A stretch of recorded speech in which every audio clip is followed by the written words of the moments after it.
बीमारी से रिकवर करने के लिए सभी में किसी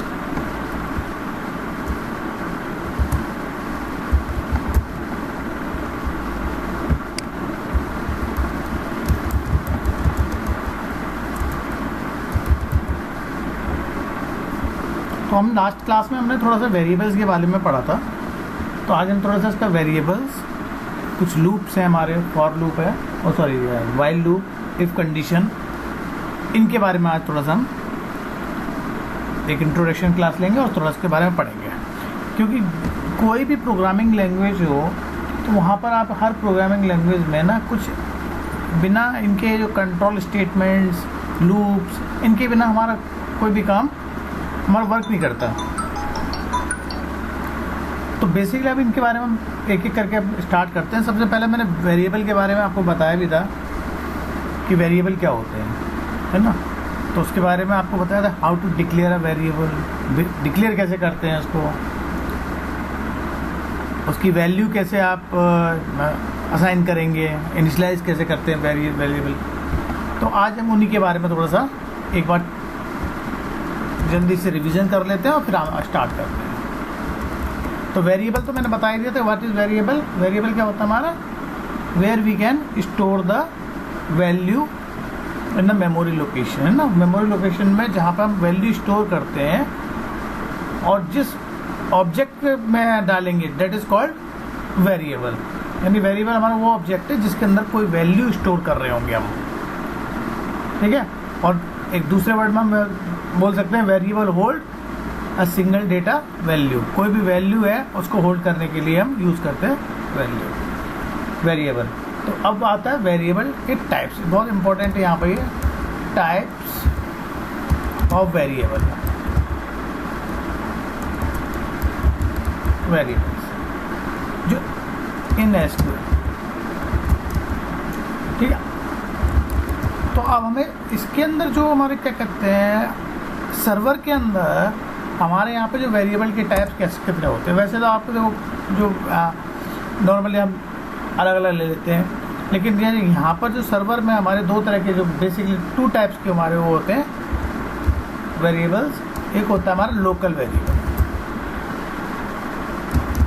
लोकल वेरिएबल, और एक होता है ग्लोबल वेरिएबल। अब लोकल वेरिएबल जैसे कि हमें वर्ड से ही आइडेंटिफाई हम कर पा रहे हैं कि जो लोकल वेरिएबल है उसका जो स्कोप है वो लोकल रहेगा। लोकल इन द सेंस कोई पर्टिकुलर ब्लॉक के अंदर या पर्टिकुलर सेशन के अंदर, जो हमारा सेशन हम यूज़ कर रहे हैं करंट सेशन के अंदर, ठीक है। जैसे प्रोग्रामिंग करेंगे तो उसमें हमारा स्टोर प्रोसीजर होगा, फंक्शन होगा, फंक्शन एक फंक्शन है, उस फंक्शन के अंदर वर्क कर रहे हैं। तो उस वेरिएबल का जो स्कोप है क्या है, लोकल है। मतलब किसी एक पर्टिकुलर ग्रुप ऑफ जो क्या कहते हैं, कोई एक नेम है, उसके ग्रुप के अंदर जो भी कमांड्स है उसके अंदर ही वर्क कर रहा है। और ग्लोबल वेरिएबल का मतलब हो गया कि हमारे ग्लोबल का मतलब हो गया ऑल ओवर एसक्यूएल वर्ल्ड में जो है हमारे एसक्यूएल चल रहा है, एसक्यूएल में वहाँ पर हर जगह वो वर्क करता है, ठीक है। ये सेशन रिलेटेड इन्फॉर्मेशन जो हमारा क्या करता है, सेशन जो रिलेटेड इन्फॉर्मेशन होती है उसके हम करते हैं। तो हम इनको डिक्लेयर नहीं करते ज़्यादातर, है ना, ग्लोबल वेरिएबल्स को। तो हमारा जो वर्क होता है वो किस पे होता है, लोकल वेरिएबल पे, ठीक है। अब लोकल वेरिएबल और ग्लोबल वेरिएबल को जब भी आप डिफाइन करोगे, डिक्लेयर करोगे, तो कैसे करोगे, how to declare a variable,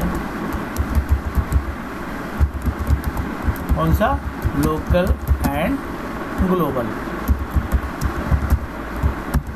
इसका जो एग्जांपल अब जब हम प्रोग्रामिंग स्टार्ट कर देंगे तब उसमें आएगा, तो आप प्रैक्टिकली आपको भी करके दिखा देंगे, ठीक है।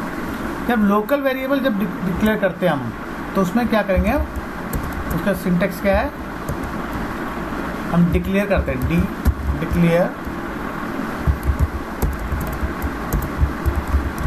डिक्लेयर एट द रेट लगाते हैं, और जो भी वेरिएबल है उसका वेरिएबल का नाम और एज लगा के उसका डेटा टाइप, तो ये हमारा हो गया लोकल वेरिएबल। और जब कोई ग्लोबल वेरिएबल जो हमारा होता है स्टार्ट, तो उसके साथ हमारे जो ग्लोबल वेरिएबल होता है, मैं यहाँ पे इसका लिख देता हूँ, यहाँ पर हमारा ये हो गया लोकल वेरिएबल।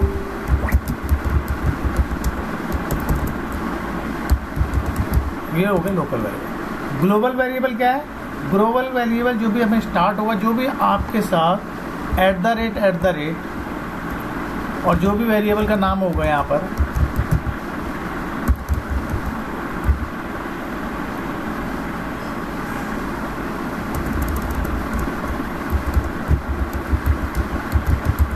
तो ये जो वेरिएबल होगा इसको हम बोलते हैं ग्लोबल वेरिएबल। ये हमारा ग्लोबल वेरिएबल होगा, ठीक है। तो सिस्टम जो मेंटेन करता है वो ग्लोबल वेरिएबल करता है, क्योंकि उसके अंदर सारी इंफॉर्मेशन स्टोर होती है, ठीक है, सेशन से रिलेटेड इंफॉर्मेशन होती है। और जो भी हमारा लोकल वेरिएबल है वो हमारा उसका जो स्कोप है वो लिमिटेड रहता है। तो अब आपको ये वेरिएबल डिक्लेयर करना, how to declare a variable, ये आ गया। अब हम आते हैं इसके साथ नेक्स्ट में,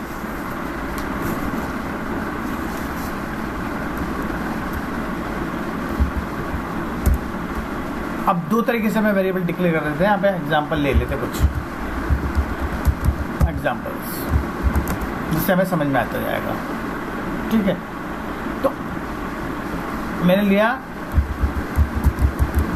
declare at the rate marks as int. ये हमारा एक वेरिएबल हो गया। अब मैं इसको यहाँ पर रन करूँगा इस स्टेटमेंट को, तो कोई एरर नहीं आनी चाहिए। कोई एरर नहीं आई, मीन्स ये काम कर रहा है हमारा, ठीक है। ऐसे ही अगर मैं इस करता हूँ declare at the rate test और इंट, दोनों में देखना, इसमें भी कोई एरर नहीं। तो आप यहाँ पर जो एज है ये हमारा ऑप्शनल है। यहाँ पर जो बेसिकली जो इसका सिंटेक्स होता है, वो सिंटेक्स क्या होता है? डिक्लेयर वेरिएबल का नाम और उसका डेटा टाइप। इम्पोर्टेंट हमारे लिए ये चीज़ है बस, ठीक है। अब ये हो गया डिक्लेयर। अब हम करते हैं इसको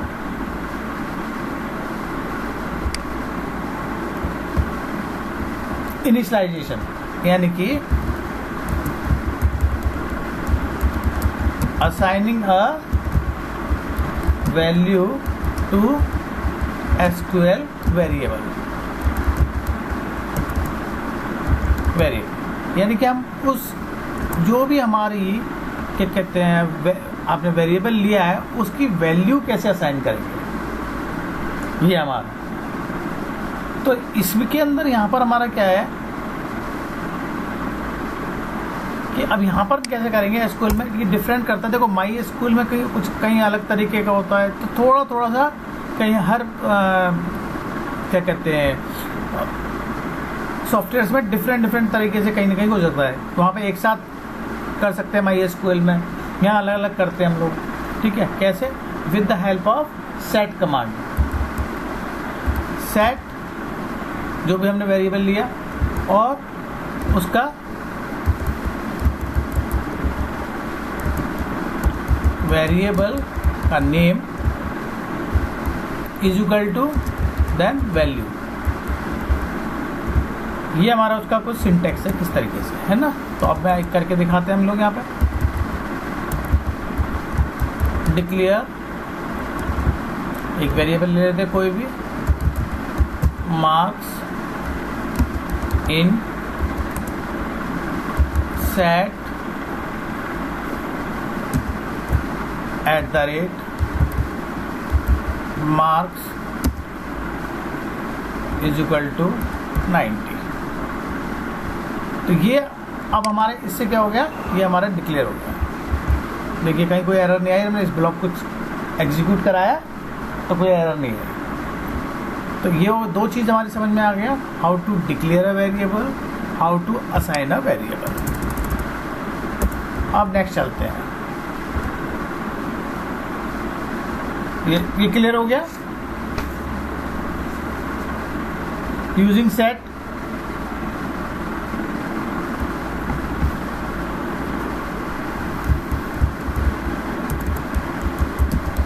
how to print value of variable.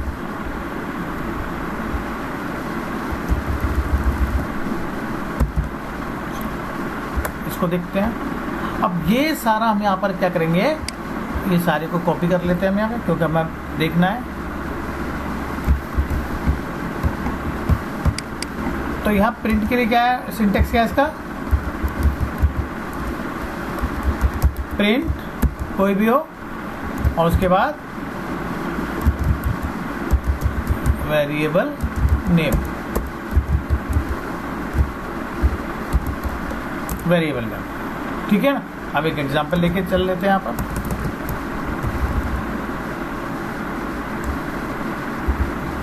तो यहाँ पर हमने क्या किया था, डिक्लेयर किया एक वेरिएबल और उसकी वैल्यू भी असाइन हो गई, यानी कि ये तो हो गया हमारा क्या, डिक्लेयर हो गया वेरिएबल।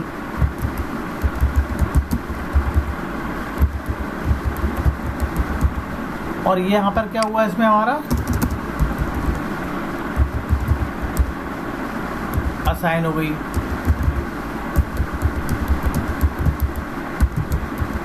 अब रह गया प्रिंटिंग का, तो print eight the rate variable का नाम, और ये क्या हो गया हमारा,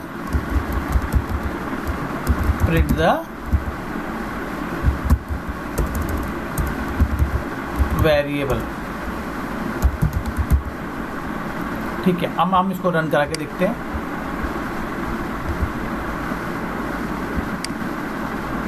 यहाँ पर आपको उसका 90 मैसेज है, ठीक है। अगर ये क्लियर हो गया,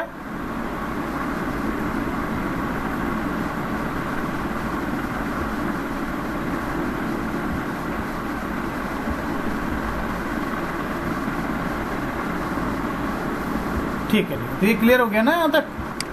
अब मैं आगे चलता हूँ। ओके ओके, नेक्स्ट आता है हमारा। अब क्या होता है, जब हम ये वेरिएबल भी आ गया, हमने वेरिएबल डिक्लेयर करना सीख लिया। नेक्स्ट है हमारा कि कोई कंडीशन अगर आती है तो उस कंडीशन के अकॉर्डिंग क्या करते हैं। स्थिति वर्तमान है, आपके सवाल का जवाब मिल गया। तो अब हमको क्या चेक करना है यार, कि उसकी वैल्यू कंडीशन स्टेटमेंट हम यूज करते हैं यहाँ पे। तो इसमें आता है हमारे सबसे पहले इफ एल्स कंडीशन।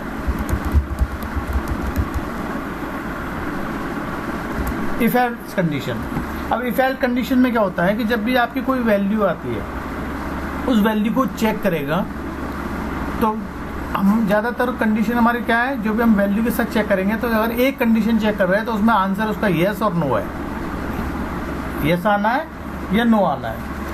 तो वो हम किस तरीके से करेंगे उसके बारे में थोड़ा सा मैं आपको बता देता हूँ। तो उसका सिंटेक्स पहले तो हमें मालूम है, सिंटेक्स क्या है उसका।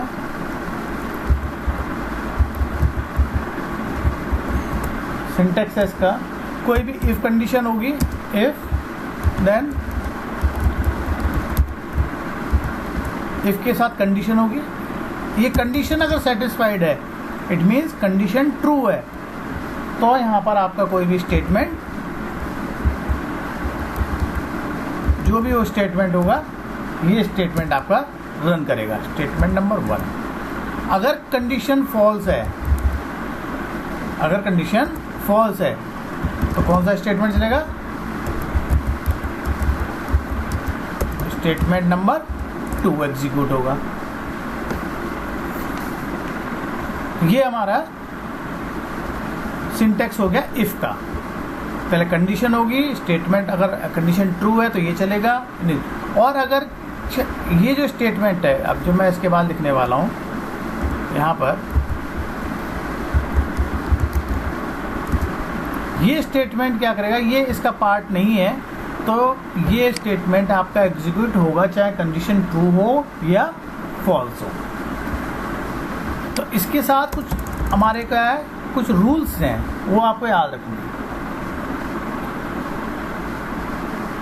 तो अभी स्टेटमेंट देखो, यहाँ पर अगर कंडीशन ट्रू होती है तो अभी एक ही स्टेटमेंट है, तो अभी हम अभी प्रैक्टिकल करके मैं आपको बताऊंगा कि एक स्टेटमेंट भी हो सकता है, नंबर ऑफ स्टेटमेंट भी हम एग्जीक्यूट कर सकते हैं। ठीक है, अब वो अभी आप बताते हैं। तो इसका एक एग्जांपल लेके हम क्लियर कर लेते हैं।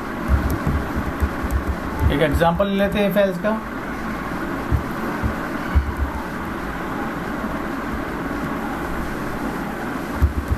डिक्लेयर, एक वेरिएबल ले लिया एज एज इंटीजर, एक वेरिएबल ले लिया age as integer. Set at the rate age, और एज मैंने उसकी डाल दी 21। यहाँ तक क्लियर हो गया। अब आता इफ, अब यहाँ पे मैंने बताया था आपको कंडीशन लेनी है मैं। इफ एज ग्रेटर देन, जो भी एज है ग्रेटर देन 18, अगर 18 से ग्रेटर है, प्रिंट कर रहे हैं हम एलिजिबल फॉर वोट। अगर कंडीशन 18 से ज़्यादा है उसकी, और क्या कहते हैं एज, तो वोट कर सकता है। एल्स प्रिंट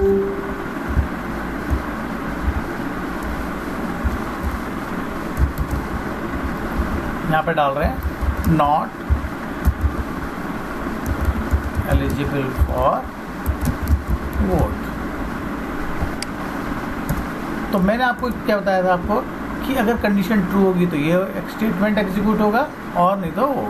अभी हमारी ये, अभी हम यहाँ उसको एग्जीक्यूट करा लेते हैं, और उसका मैच आउटपुट आया, क्योंकि एज हमारी क्या है अभी करंट में जो एज है वो है 21। तो क्या कौन सा स्टेटमेंट एग्जीक्यूट हुआ, एलिजिबल फॉर वोट। ठीक है, इसको बहुत अच्छी तरह समझ लेना। और अगर यहाँ पर वेट, अब मैं इसकी एज कर देते हैं हम लोग 11, तो अब क्या है, अब इसका आउटपुट क्या आता है, not eligible for vote. It means क्या हुआ कि अगर कंडीशन ट्रू होती है, ये जो स्टेटमेंट जो हमारा है, it execute if condition is true. और ये कब एग्जीक्यूट होगा, it execute if condition is false. ठीक है, और अगर मैं यहाँ पे एक चीज डालता हूँ, देखिए यहाँ पे डालता हूँ प्रिंट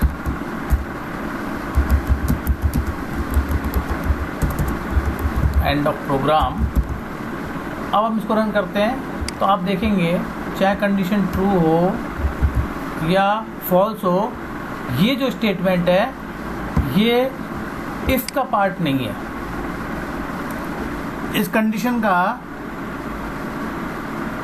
इससे कोई लिंक नहीं है। कंडीशन ट्रू होगी तब भी एग्जीक्यूट होगा, कंडीशन फॉल्स होगी, देखो अभी चल रहा है नॉट पे चल रहा है, और अभी हम इसको थोड़ा चेंज कर देते हैं, कंडीशन यहाँ पर 22 कर देते हैं, तब भी इसका output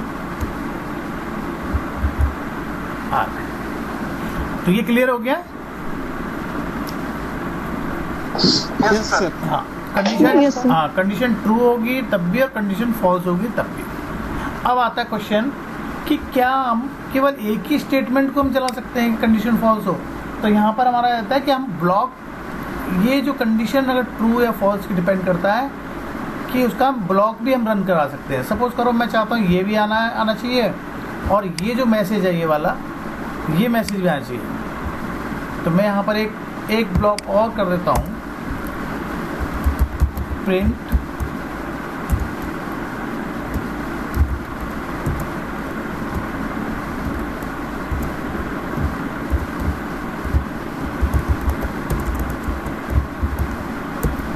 your age is greater than 18। और यहाँ पर कर देते हैं print your age is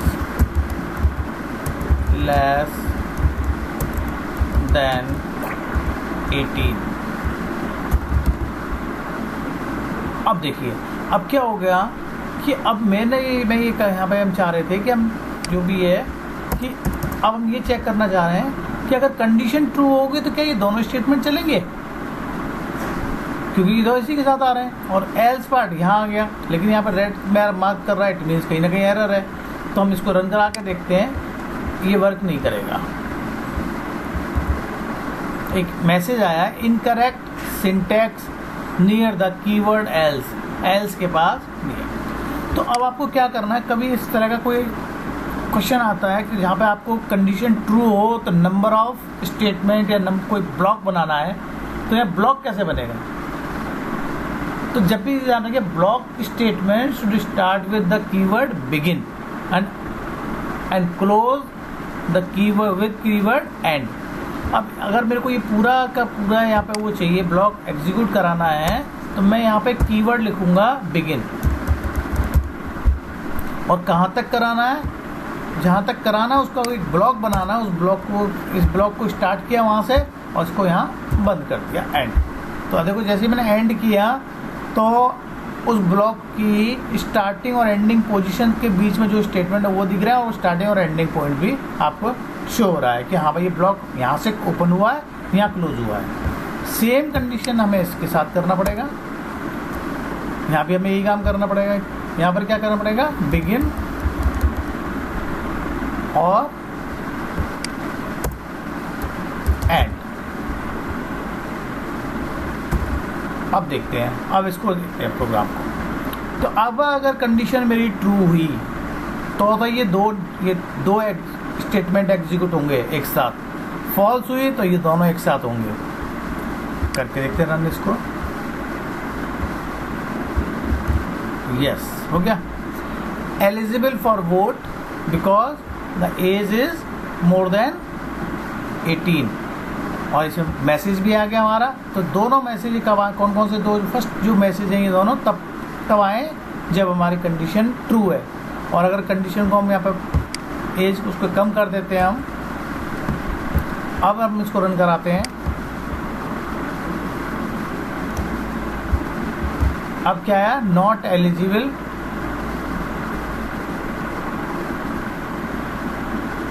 message आया, नॉट एलिजिबल।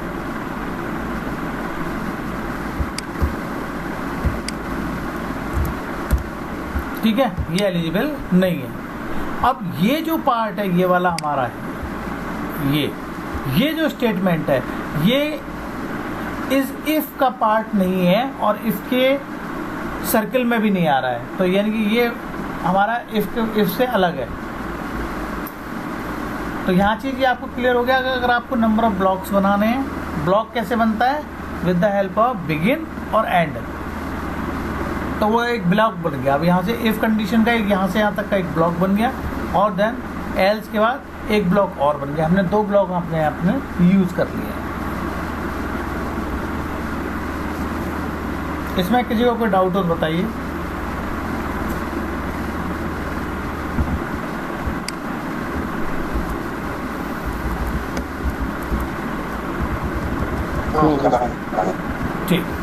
ठीक है ना। इफ कंडीशन अभी जब आप स्टोर प्रोसीजर हम कुछ आगे प्रोग्रामिंग करेंगे तब बस आपको सिंटेक्स मालूम होना चाहिए कैसे वर्क करना है, उसके अंदर प्रोग्रामिंग में सब आता रहेगा। नेक्स्ट चलते हैं आगे।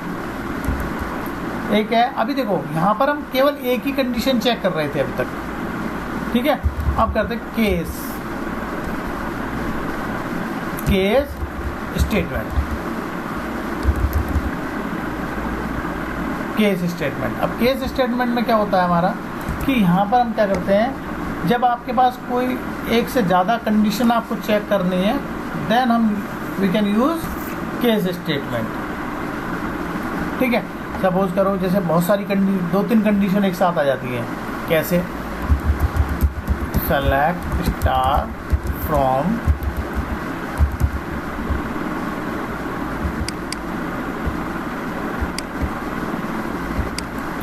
हमने यहाँ पे रन किया, अपने एक टेबल को देखा हमने, उसमें स्टूडेंट आईडी है, नेम है, फर्स्ट है, एड्रेस है, ये। तो सपोज करो इसमें ग्रेड है, अब ग्रेड नहीं होता तो हमको क्या करें, हम परसेंटेज के बेस पे कुछ अगर हम कुछ कैलकुलेट करना चाह रहे हैं कोई ग्रेड, तो वो कैसे करेंगे? ठीक है, इसका पहले तो सिंटैक्स समझ लेते हैं क्या है।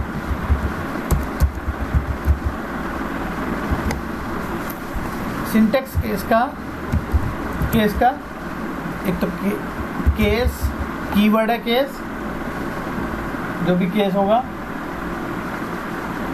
उसके बाद यहाँ पर अगर ये चेक करना है व्हेन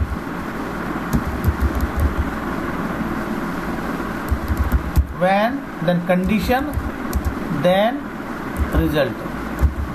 देखो यहाँ पर दो जो ब्लू आ रहा है, इट मीन ये दोनों ये सारे हमारे कीवर्ड्स हैं, केस, व्हेन, देन। और जो कंडीशन आ रहा है, रिजल्ट पढ़ रहा है, ये हमारा यूजर डिफाइंड जो भी हमारे वो होंगे। ठीक है, फिर करेंगे व्हेन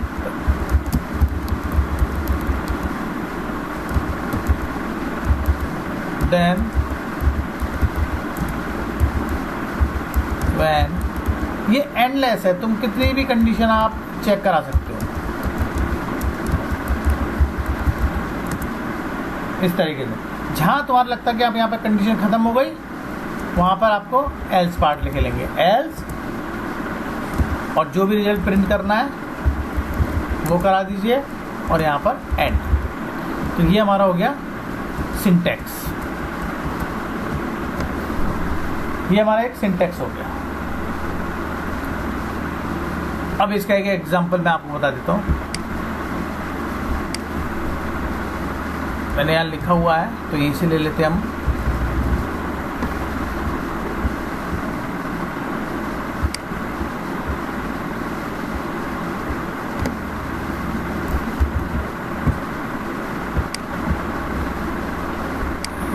यहाँ पर कर लेते हैं इसको कंट्रोल। अब इसमें हम कर क्या रहे हैं वो बता देता हूँ मैं आपको, लॉजिक देखना। हमने किया सेलेक्ट स्टार, ठीक है, यहाँ तक छोड़ दीजिए। सेलेक्ट स्टार यानी सारे टेबल के रिकॉर्ड चाहिए।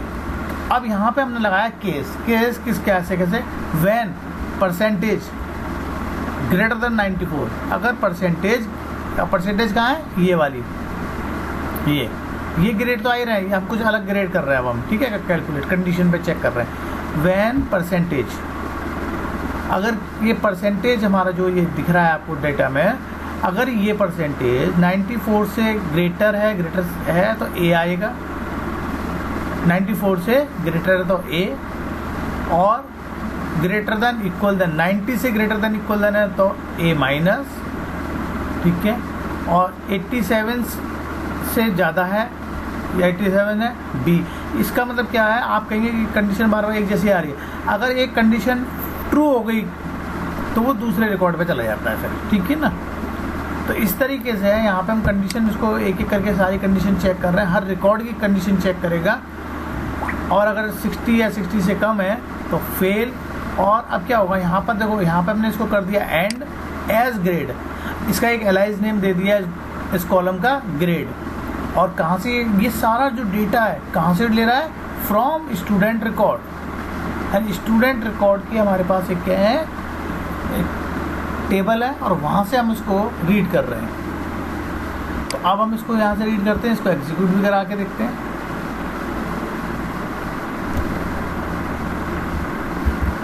All tax. अब देखो परसेंटेज पहले वाला तो था ही, अब एक ग्रेड वाला जो कॉलम है वो आ गया हमारा एक नया। थोड़ा ऊपर कर देता हूँ, इससे इजी समझ में आ जाएगा। ये जो ग्रेड वाला कॉलम है, ये वाला, ये टेबल का पार्ट नहीं है। ये अभी हमने क्या किया, with the help of case statement हमने हर बच्चे का परसेंटेज के बेस पर ग्रेड कैलकुलेट करके यहाँ पर डिस्प्ले करा दिया। अब परसेंटेज अगर सपोज करो 89 है तो उसका बी प्लस आ रहा है, 93 है तो यहाँ ए माइनस आ रहा है, 89 है तो बी प्लस आ रहा है, 51 है तो एफ आ रहा है, डी आ रहा है। तो यानी कि किसके बेस पे काम हुआ है? ये पूरा हमारा जो काम हुआ है केस के बेस पे हुआ है। यानी केस ने क्या करा, मल्टीपल कंडीशंस को चेक किया है।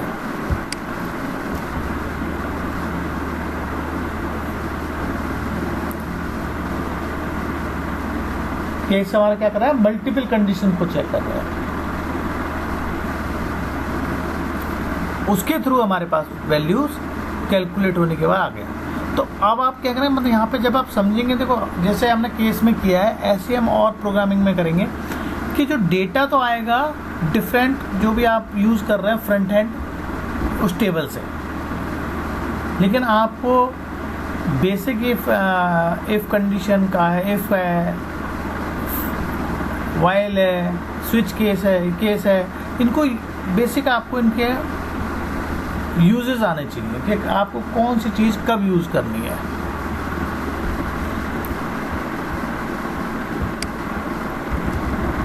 ठीक है, यहाँ तक क्लियर है?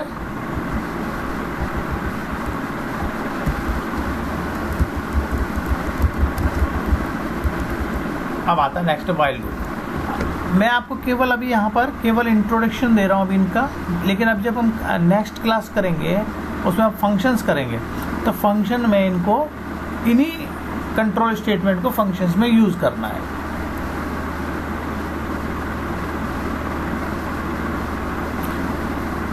तो यहाँ तक सबको क्लियर हो गया होगा?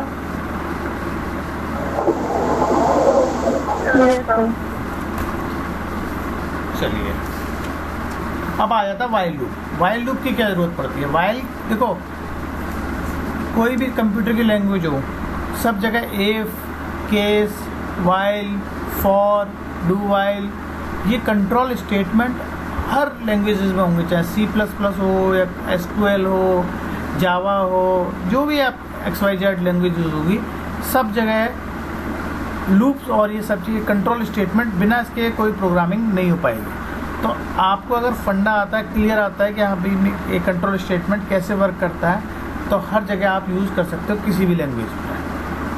अब आता है वाइल लूप। वाइल लूप क्या होता है? वाइल लूप की ज़रूरत क्या है कि अगर सपोज को कोई नंबर ऑफ स्टेटमेंट्स हैं, उनको बार बार एग्जीक्यूट कराना है, तब हम वहाँ पर हम वाइल लूप ले लेते हैं। ठीक है, सपोज करो मैं यहाँ पे कर रहा हूँ, मैं यहाँ पे लिख रहा हूँ, मेरे को 5 टाइम्स प्रिंट को लिखना है, welcome, hello, print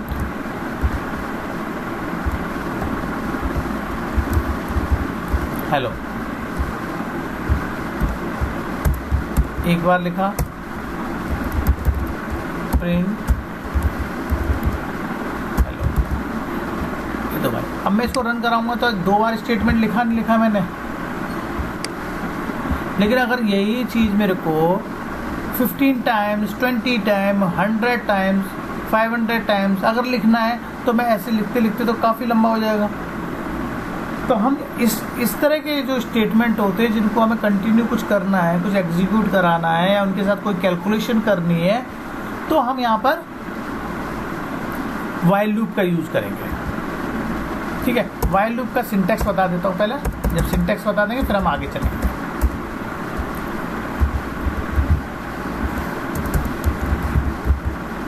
while loop का सिंटैक्स क्या है? वाइल, ठीक है, वाइल के बाद यानी वाइल जब तक, ये वाइल लूप का सिंटैक्स है। वाइल दर कंडीशन, कंडीशन क्या कंडीशन है, उस कंडीशन को डालेंगे आप, जो कंडीशन होगी उसको चेक करना है। अब ये कंडीशन की डिपेंड करता है, वही एक ब्लॉक होगा, ब्लॉक स्टार्ट होगा कहाँ से, अभी बताया था मैंने जस्ट अभी, बिगिन से। ठीक है, स्टेटमेंट 1, स्टेटमेंट 2, एंड, और यहाँ पर आ जाएगा एंड। ये हमारा यहाँ पर ब्लॉक खत्म हो गया। ये हमारा सिंटैक्स है वाइल का। ठीक है, अब सबसे पहले मैं एक चीज़ लेके चलता हूँ। पहले अब एक एक करके मैं आपको बताता चलूँगा इसके कुछ प्रोग्राम्स। तो अभी मेरे को करना है, यहाँ से स्टार्ट करते हैं हम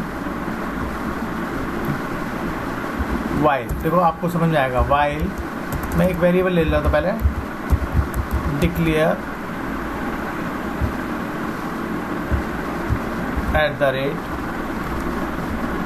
@c int set @c is equal to 1 while @c less than 5। ठीक है, बिगिन प्रिंट में यही प्रिंट करा लेते हैं हम @c set @c is equal to c plus 1 and. अब देखिए, पहले मैं इसको रन करा रहा हूँ। रन कराने के बाद फिर आपको एक्सप्लेन करूंगा मैं क्या होता है इसमें। देखिए ये लाइन क्लियर है हमारी। इस लाइन में हमने क्या किया है, डिक्लेरेशन किया है, डिक्लेरेशन ऑफ वेरिएबल। इस लाइन में हमने क्या किया है, असाइन किए वैल्यू।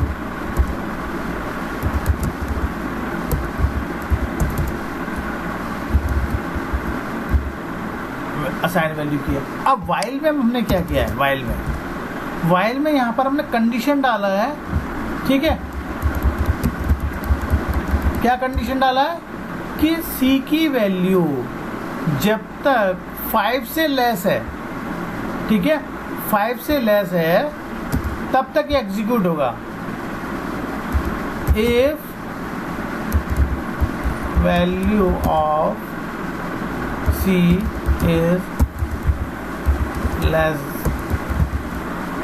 less than 5, ठीक है। कंडीशन अगर 5 से लेस है तब तक ये काम चल रहा है। देखो यहाँ पे देखो 1 2 3 4 आया, और यहाँ से हमारा क्या हो रहा है, इस लाइन में हम क्या कर रहे हैं, यहाँ पर हमारा क्या हो रहा है, स्टार्ट ब्लॉक, यहाँ से ब्लॉक हो रहा है। और यहाँ पर हमें क्या कर रहे थे, हम एंड ऑफ ब्लॉक, या ब्लॉक एंड हो गया। ठीक है, इस स्टेटमेंट में क्या हो रहा है हमारा, print the value of c। और इस स्टेटमेंट में क्या कर रहा है, वेरी इंपॉर्टेंट स्टेटमेंट है ये। इसमें क्या हो रहा है, अब एक बात बताइए कि उसने बोला या c की वैल्यू 1 है, और जब तक चलेगा जब तक c की वैल्यू 5 से कम है। तो वैल्यू बढ़ेगी कहाँ, तो बढ़ाने के लिए हमने यहाँ पर क्या एक स्टेटमेंट लिखा है, c = c+1।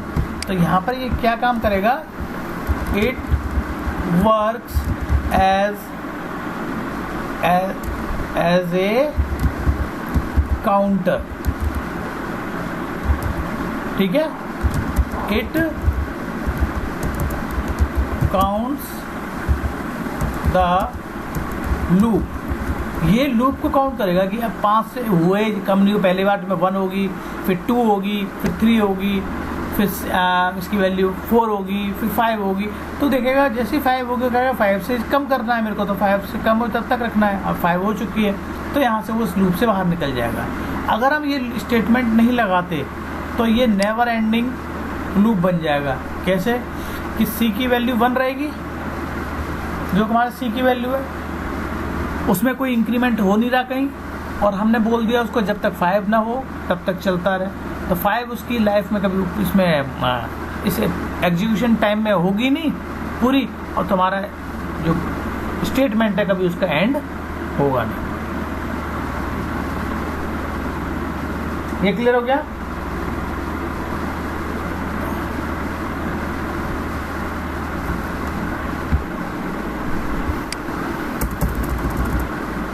ये क्लियर है यहाँ से सबका?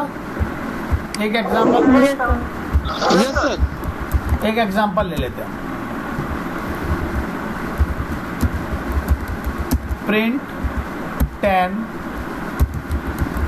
नेचुरल नंबर, ठीक है, with the help of while. हमको 10 नेचुरल नंबर करने हैं, तो 10 नेचुरल नंबर के लिए हमें क्या करना पड़ेगा? सेम यही कोडिंग करनी है, ठीक है, सेम ही। बस अब देखो उसमें करते क्या है, एक मैं बताता हूँ, नेक्स्ट क्वेश्चन फिर आप लोग बताएंगे। डिक्लेयर एट द रेट, ठीक है, number in set at the rate number is equal to 1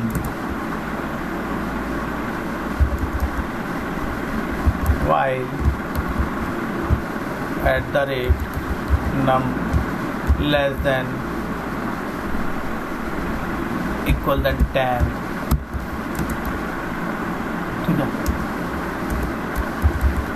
begin print at the rate num, यहाँ पे हम क्या कर रहे हैं उसको, अब यहाँ पे काउंटर चाहिए, तो काउंटर यानी कि लूप को काउंट करने वाला, set at the rate num is equal to num plus 1, count कर रहा है, एंड अब देखिए, अब इसको मैं रन करा रहा हूँ।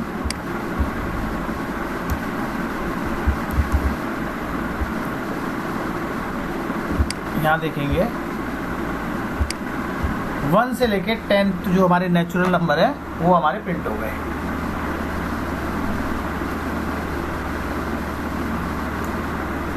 तो ये क्वेश्चन आपको समझ में आ गया होगा, ये वाली जो कोडिंग है, ठीक है। अब मेरे को अब आपके लिए जो असाइनमेंट है वो ये है,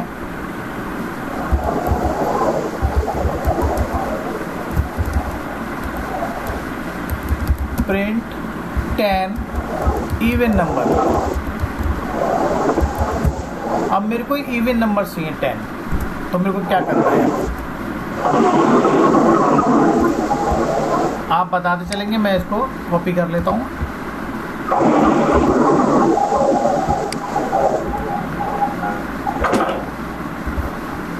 मुझे क्या करना चाहिए जिससे कि 10 इवन नंबर प्रिंट हो जाए?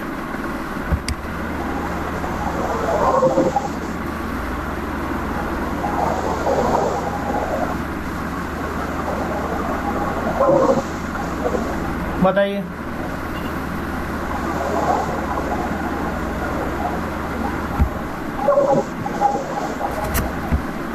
देखिए, इवन नंबर प्रिंट करने के लिए हम क्या करेंगे, सबसे पहला इवन नंबर हमारा क्या है, 2 ले लेते हैं, ठीक है। अब यहाँ पर हमें क्या करना है, 2 चीज़ देखनी है। एक काम तो ये कर सकते हैं, हम यहाँ पे इसको 20 कर देते तो 10 प्रिंट हो जाएंगे, लेकिन हमें ये काउंटर को काउंटर की तरह रखना है और इसको ये केवल काउंट करेगा कि इवन नंबर कितने हुए हैं, ठीक है। तो उसके लिए हम क्या करेंगे,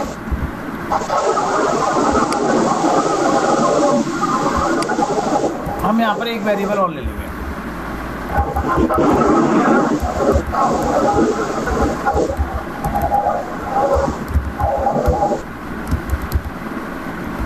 एक वेरिएबल और ले लिया हमने इवन, और इसको हमने सेट एट द रेट 2 से स्टार्ट करना है, तो यहाँ पे हम 2 से स्टार्ट कर लेंगे इसको, ये 2 से स्टार्ट हो जाएगा। अब काउंटर तो काउंटर सही है, हम यहाँ पर क्या प्रिंट करेंगे, इवन नंबर। तो फर्स्ट टाइम होगा 2 प्रिंट होगा। अब देखिए काउंटर का काम है, ये जो स्टेटमेंट है ये हमारा ध्यान रखना, ये काउंटर है बिल्कुल ओनली, ये काउंटर है। काउंटर मीन्स ये लूप को काउंट करेगा कि 10 बार हुए, नहीं कोई भी चीज़ को गिनेगा बस। लेकिन अब गिनेगा तो इसी के लूप में हम यहाँ पर डाल देते हैं set at the rate even is equal to @even plus 2, यानी कि हर बार काउंट करेगा और हर बार काउंट करने में उसमें 2 ऐड होता रहेगा, तो हमारा क्या बनेगा, या काउंटर को जाएगा। ये देखिए,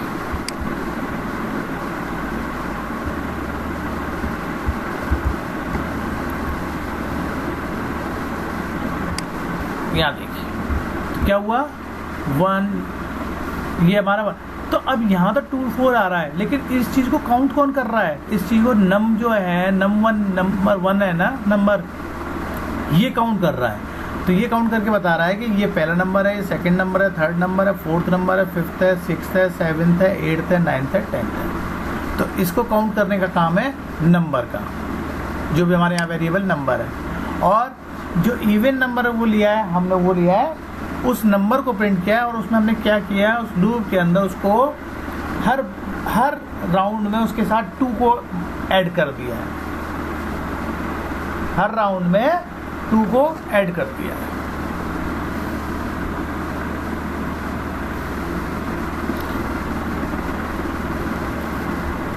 तो जब आपको ये क्लियर हो गया होगा, तो अब हम यहाँ पे ऑड का भी कर सकते हैं फिर तो अब मैं आपको कुछ लिख के बता रहा हूँ, कुछ क्वेश्चंस हैं आपके लिए, ठीक है।